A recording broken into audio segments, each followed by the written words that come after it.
முதல் வாசகம் ஏசாயா ஆகமம் அதிகாரம் 58 திருவசனங்கள் 9 முதல் 14 வரை.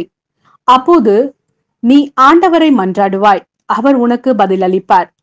நீ கூக்குரல் இடுவாய், அவர் இதோ நான் என மறுமொழி தருவார். உன்னிடையே இருக்கும் நுகத்தை அகற்றிவிட்டு சுட்டி காட்டி குற்றஞ்சாட்டுவதையும் பொல்லாதன பேசுவதையும் நிறுத்திவிட்டு பசித்திருப்போருக்காக உன்னையே கையளித்து வறியோரின் தேவையை நிறைவு செய்வாயானால் இருள் நடுவே உன் ஒளி உதிக்கும். இருள் நடுவே உன் ஒளி உதிக்கும். இருண்ட உன் நிலை நட்பகல் போல் ஆகும். ஆண்டவர் தொடர்ந்து உன்னை வழி நடத்துவார். வறண்ட சூழலில் உனக்கு நிறைவளிப்பார். உன் எலும்புகளை வலிமையாக்குவார். நீயும் நீர் பாய்ந்த தோட்டம் போல் ஒருபோதும் வற்றாத நீரூற்று போலும் இருப்பாய். உன் மக்கள் பண்டைய நாளிலிருந்து பாலடைந்து கிடப்பவற்றை கட்டி எழுப்புவர். தலைமுறை தலைமுறையாக உள்ள அடித்தளங்களின் மேல் கட்டி எழுப்புவாய். தகர்ந்த மதிலை திரும்ப கட்டுபவன் என்றும் குடியிருப்பதற்கு தெருக்களை சீர்படுத்துபவன் என்றும் பெயர் பெறுவாய்.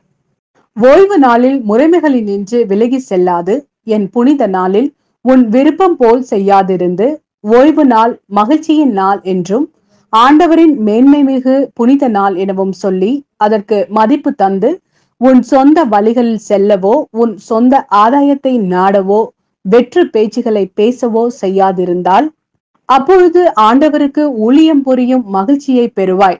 நானோ மண்ணுலகின் உயர் விடங்களில் உன்னை வலம் வர செய்வேன்.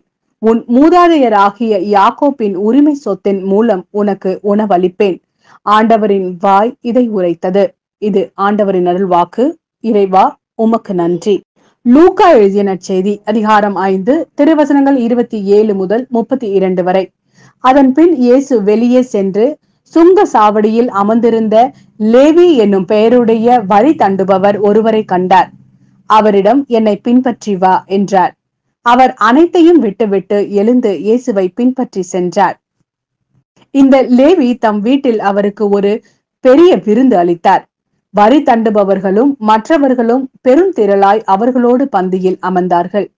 பரிசேயர்களும் அவர்களை சேர்ந்த மறைநூல் அறிஞர்களும் முணுமுணுத்து இயேசுவின் சீடரிடம், வரி தண்டுபவர்களோடும் பாவிகளோடும் சேர்ந்து நீங்கள் உண்பதும் குடிப்பதும் ஏன் என்று கேட்டனர். இயேசு அவர்களுக்கு மறுமொழியாக, நோயற்றவர்களுக்கு அல்ல, நோய் உற்றவர்களுக்கே மருத்துவர் தேவை. நேர்மையாளர்களை அல்ல, பாவிகளையே மனமாற அழைக்க வந்தேன் என்றார்.